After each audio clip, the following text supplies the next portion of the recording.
প্রধানমন্ত্রী sir Keir Starmer বলেছেন, এখনই সময় রাশিয়ার প্রেসিডেন্ট ভ্লাদিমির পুতিনকে যুদ্ধবিরতির জন্য চাপ সৃষ্টি করা। তিনি বলেন, পুতিনকে আলোচনার টেবিলে এনে ইউক্রেন রাশিয়ার যুদ্ধ বন্ধ করতে হবে। স্যার কিয়ার স্টারমার 25 জন বিশ্ব নেতার সাথে অনলাইনে অনুষ্ঠিত বৈঠকে ওই মন্তব্য করেন। বৈঠকটির আয়োজকও ছিলেন কিয়ার স্টারমার।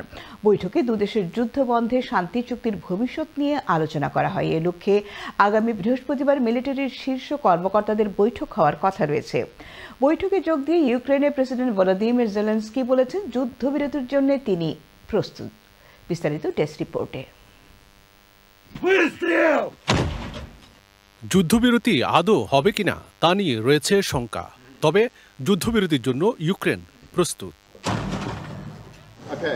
2 সপ্তাহ আগে লন্ডনের ল্যাঙ্কাস্টার হাউসে ইউক্রেনের সমর্থনে জড়ো হন ইউরোপের নেতারা। এখন সত্যিকার অর্থে যুদ্ধবিরতি চান ব্রিটিশ প্রধানমন্ত্রী কিয়ার স্টারমার। অনলাইন বৈঠকে যোগ দেন 2 ডজন বিশ্ব নেতা, যাদের মধ্যে বেশিরভাগ ছিলেন ইউরোপীয় দেশগুলোর প্রধান। স্টারমার বললেন, যৌথভাবে চাপ সৃষ্টিরও কাজ চলছে, এখন দরকার যুদ্ধবিরতি। So my message is very clear. Sooner or later, Putin will have to come to the table. So this is the moment that the guns fall silent, that the barbaric attacks on Ukraine once and for all stop, and agree to a ceasefire now. 4 দিন আগে Saudi আরবে অনুষ্ঠিত বৈঠকে Ukraine এবং যুক্তরাষ্ট্র 30 দিনের যুদ্ধবিরতিতে সম্মত হয়েছিল। ভ্লাদিমির পুতিন সে প্রস্তাব নাকচ না করলেও সম্মতিসূচক কিছু বলেননি। যদিও শুক্রবার মার্কিন প্রেসিডেন্ট ট্রাম্প বলেছিলেন, যুদ্ধবিরতির বিষয়ে পুতিনের সাথে তার ফলপ্রসূ আলোচনা হয়েছে, তবে এ কাজ খুব সহজ হবে না বলেও জানান তিনি। We've had some very good calls today with Russia. And with Ukraine, they've agreed for a ceasefire if we can get it with Russia, and it's not easy.